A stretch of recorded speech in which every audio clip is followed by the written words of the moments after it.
Eminem's mother, Debbie Nelson, has died. ET can confirm she died after a battle with lung cancer. Debbie was 69 years old. Eminem's mom, Debbie Nelson, has passed away at 69. While fans are mourning alongside the rapper, there's one name that stands out by its absence: Jay-Z. Ain't feeling your top 5 favorite rappers, so I know they about to be pissed. You see, Jay-Z and Eminem's best friend, 50 Cent, have been locked in a long-standing feud, and that might explain why the billionaire mogul didn't show up to pay his respects. Jay-Z told Dr. Dre, just for people who's not up on this, or Eminem, that he didn't want you to perform part of that Super Bowl they had a couple years ago. Let anyone who didn't know the story of what had went on with Fifth, this is what he's been through and this is where he's at now. But is there more to this? Could this be tied to rumors of Jay-Z's role as hip-hop's boogeyman, an artist whose power and influence have allegedly destroyed countless careers? I don't understand that. Like right now, he's not even competing for a slot. You don't have a new song out that he want to be on the top 10 or top 5, and you still competing.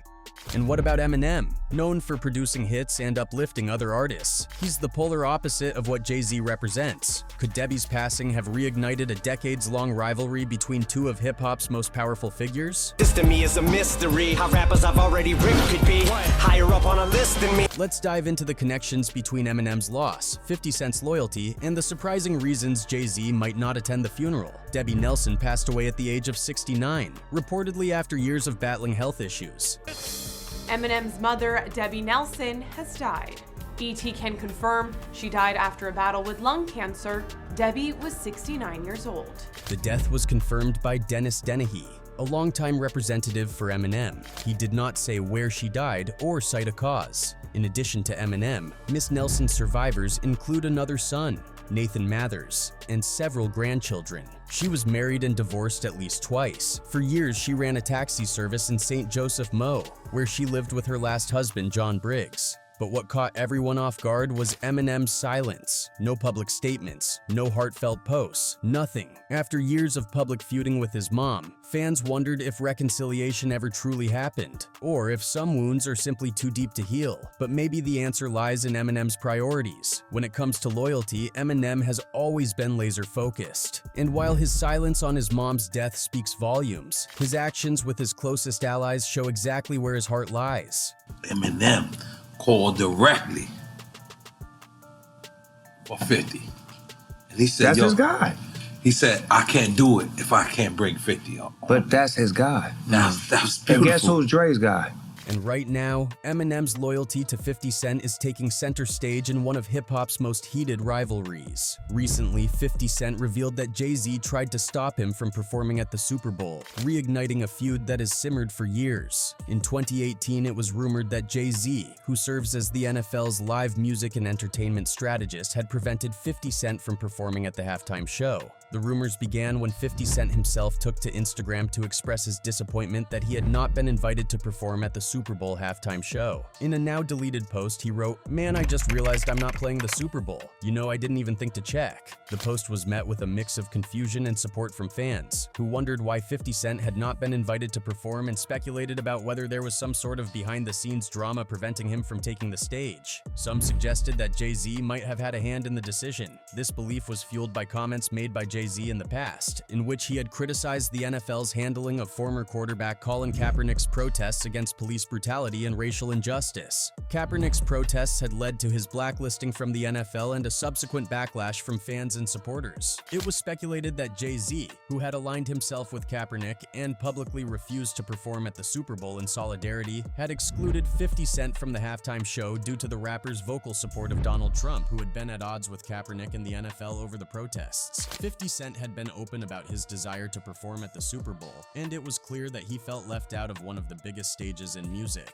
However, it is also worth noting that the decision to exclude 50 Cent was not a personal one, and was likely based on the logistics and planning of the event. It is not uncommon for artists to be excluded from major events due to scheduling conflicts or other factors beyond their control. In fact, according to sources close to the situation, Jay-Z had never approached 50 Cent about performing at the halftime show, and therefore, he was not excluded.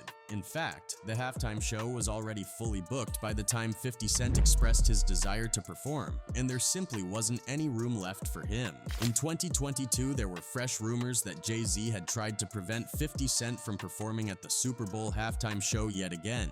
50 Cent didn't hold back when he was asked about rumors that Jay-Z told Dr. Dre and Eminem not to let him perform at the Super Bowl halftime show back in 2022. In a recent interview, he opened up about what he thinks might have been behind the move, and it all comes down to competition. Honestly, I think it's just competition, 50 Cent explained, but when it goes beyond the music and starts affecting business, that's when I don't get it. He pointed out how competitive hip-hop can be and how rivalries often push artists to do better, but he questioned why Jay-Z would try to block him when there wasn't even anything to compete over at the time. I don't understand that. Right now, he's not even competing for a slot. You don't have a new song out that he wanted to be on the top 10 or top 5, and you still competing. It don't make sense. 50 compared it to some of the old beefs in hip-hop. He said back in the day it was all about battling and showing who's better, but over time, that shifted into full-blown personal grudges. He even mentioned his past feud with Fat Joe and how, looking back, it didn't even make sense. I couldn't even remember what started it. It just dissolved on its own because there wasn't really an issue. In any case, one person who has not been having it with how Jay-Z snubbed Fifth is Eminem. 50 Cent previously credited longtime friend and collaborator Eminem with securing his spot at the Super Bowl, revealing the Detroit rap legend threatened to boycott the halftime show if 50 wasn't involved. Rock Nation wanted to leave me out of it. They didn't want me there, he told The Hollywood Reporter. But Eminem wouldn't do it without me. That's how I ended up on the show because he was not coming if I didn't do it. When that happens, you go, damn, so you just lost Eminem because you didn't bring 50? Damn, alright, bring 50 then.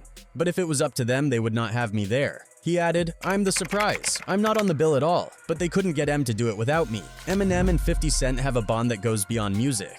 They've stood by each other through thick and thin, and as 50 Cent once said, Eminem is the most loyal person I've ever met. Could it be that Jay-Z's absence is a calculated move, stemming from his ongoing feud with 50 Cent? Eminem and 50 Cent's friendship began in 2002 when Eminem signed 50 to Shady Records. Since then, they've been inseparable, collaborating on countless tracks and supporting each other publicly. So it's no surprise that 50 Cent's enemies often become Eminem's enemies too. And when it comes to Jay-Z, the history speaks for itself. In his latest single, Toby, Eminem seemingly takes a jab at Jay-Z, reminding fans of the iconic Renegade track where many believe he outshined the billionaire mogul. Ain't feeling your top 5 favorite rappers, so I know they about to be pissed. In the track, the rapper seemingly claims he out-rapped the hip-hop billionaire 54, questioning his title as Billboard and Vibe's greatest rapper of all time. Eminem came in at number 5 on the publication's list, leading listeners to believe a line in Toby must be a direct hit at Jay-Z. Renegade, which features on Jay-Z's 2001 album The Blueprint, saw the duo rap about their public disapproval, with fans famously saying he was outshined by Eminem on his own song. The duo have collaborated on 4 singles in total, their most recent being Syllables in 2010. However, it appears Eminem still hasn't forgotten about his 2001 feat. Anyway, Eminem and 50 Cent's friendship is the kind of story that legends are made of. It's not just about 2 rap icons teaming up. It's about loyalty, support, and mutual respect that helped them conquer the music world together. From the moment they met, it was clear these two were destined for greatness as a duo. Before 50 Cent and Eminem became the powerhouse team we know today, their lives were worlds apart. 50 Cent, born Curtis Jackson, was grinding his way through life in Queens, New York.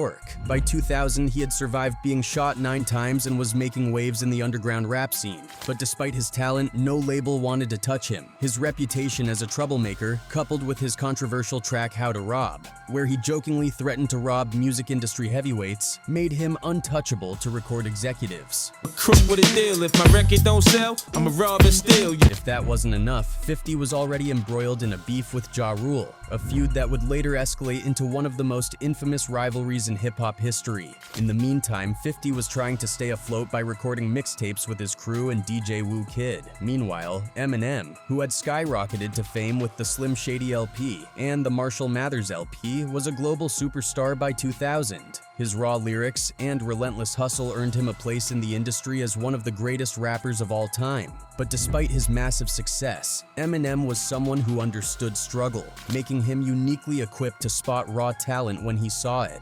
50 Cent's mixtapes eventually made their way to Detroit, where Eminem couldn't stop listening. It wasn't just the beats or the hooks. It was 50's energy, his authenticity, and his raw storytelling that caught Slim Shady's attention. Eminem brought the music to Dr. Dre, and the two decided to sign 50 Cent to a joint deal under Shady Records, Aftermath Entertainment, and Interscope Records. When 50 flew out to meet Eminem and Dre in Los Angeles, he instantly knew he had found his team. "I'm on the dream team now," 50 said. With both Eminem and Dre backing him, 50 felt unstoppable. This partnership would soon catapult him into the limelight. I always want to do stuff that when we're doing stuff from music that fits it reminds you of who is this guy? The real turning point for their friendship and professional relationship came in 2003 when 50 Cent dropped his debut studio album, Get Rich or Die Tryin'. The album was a massive success, and Eminem played a significant role in its production, even featuring on 2 tracks, Patiently Waiting and Don't Push Me. The album's lead single, In Day Club, became a cultural phenomenon. Eminem even appeared in the music video, further solidifying their bond. In Patiently Waiting, 50 referred to Eminem as his favorite white boy, a sentiment that showcased the mutual respect and camaraderie they shared. By this point, their friendship was more than just business, it was personal. The success of Get Rich or Die Tryin' wasn't just a win for 50 Cent, it was a direct hit against his enemies. One of the most notable moments in 50 and Eminem's friendship came when they joined forces to take down Ja Rule. When Ja Rule released a diss track targeting Eminem, even mentioning his daughter Haley, the gloves were off. Eminem responded with Haley's Revenge and later teamed up with 50 and Busta Rhymes on the track Hail Mary to diss Ja Rule further. They didn't just defend their honor, they completely dismantled Ja Rule's standing in the rap game. Their unity during this feud was a testament to how much they had each other's backs. Eminem wasn't just defending 50's career, he was standing up for his friend. The friendship between Eminem and 50 Cent wasn't always about the music.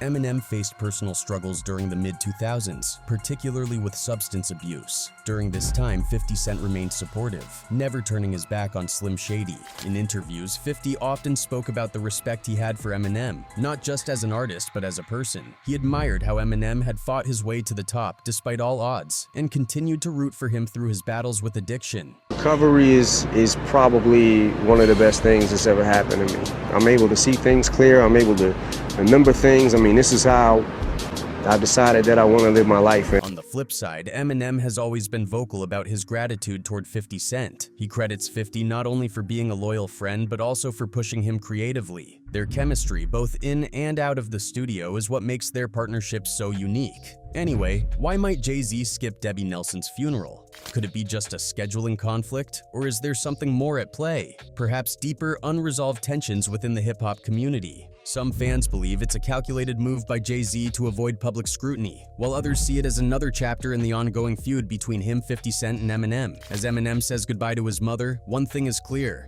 his loyalty to those who stand by him, like 50 Cent, remains unshaken. As for Debbie Nelson, her life has always been a key part of Eminem's narrative. As a single mother raising him in Detroit, Debbie endured the struggles of poverty and instability, a story that Eminem immortalized in his music. But her legacy is a complicated one, marred by lawsuits, public feuds, and heartbreaking estrangement. In songs like My Mom and Cleaning Out My Closet, Eminem laid bare the pain of their relationship, accusing her of being manipulative and abusive. In my position, just try to envision witnessing your mama popping prescription pills in the kitchen. These claims were strongly denied by Debbie, who fought back with her own narrative, even going so far as to sue her son for defamation in 1999. Their bitter feud became a media spectacle, adding a layer of public scrutiny to their personal struggles. Fast forward to recent years and it seemed like there might be hope for reconciliation. In his 2013 track Headlights, the rapper showed remorse for some of his earlier lyrics. "I'm sorry, mama, for cleaning out my closet," he rapped. "At the time I was angry, rightfully, maybe so. Never meant to take it that far though." They appear to have remained mostly estranged for the rest of her life. But when Eminem was inducted into the Rock and Roll Hall of Fame in 2022, she publicly congratulated him. Marshall Mathers' mother, Debbie, and she has something to say to her son. Yes, I want to say, Marshall, I could not let this day go by without congratulating you on your induction to the Hall of Fame. I love you very much. I knew you'd get there, and it's been a long ride. I'm very, very proud of you. But before fans could fully understand where their relationship stood, tragedy struck. Debbie's passing at 69 has left fans with more questions than answers. According to reports, Debbie had been dealing with health issues for years. While the exact cause of her death hasn't been revealed, insiders close to the family have hinted at complications from long-term illnesses. Theories range from industry retaliation to darker claims about sacrifices and manipulation within Hollywood. Eminem has long hinted at these themes in his music, but could they have finally come full circle? As of now, Eminem has yet to make a public statement about his mother's passing. This silence is uncharacteristic, especially given how much their relationship has influenced his music and public persona. Fans are left wondering, is Eminem grieving privately, or is there something he's not ready or willing to say? The lack of an official response only adds fuel to the theories surrounding Debbie's death and its timing. Eminem's ongoing battles with the music industry combined with this personal loss mark a pivotal moment in his life and career. Will this tragedy push him to speak out even more boldly, or will it lead to a period of reflection and silence? We can only wait and see how this story unfolds. But one thing is certain: Eminem's story and his willingness to confront powerful forces has never been more compelling. Debbie Nelson's death is a tragic end to a life filled with controversy, but it also opens new questions about Eminem's ongoing battle with the music industry's power players. Was this just a heartbreaking coincidence, or does her death signal something darker? Only time will tell. Anyway, that's it for this video, folks. Bye.